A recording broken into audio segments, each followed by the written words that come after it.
ಬಳಪ ಹಿಡಿದ ಭಗವಂತ ಇರುತ್ತಾನೆ ನಮ ಸುತ್ತ ಅವತಾರ ನಾನಾ ರೂಪವೋ ನಮ್ಮೆಲ್ಲ ಹಣೆ ಬರಹ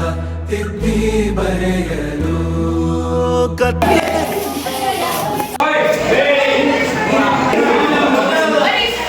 ಹೃದಯದ ಬೆಳಕು ತೋರಲು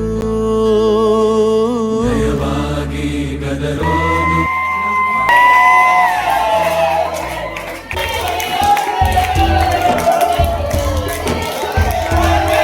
ಭಾಷೆ ಅಮೃತ ಕುಡಿಸೋ ತಾಯಾಗಿ ಭಾಷೆ ಅಮೃತ ಕುಡಿಸೋ ಭವಿಷ್ಯ ಬರೆವಂತ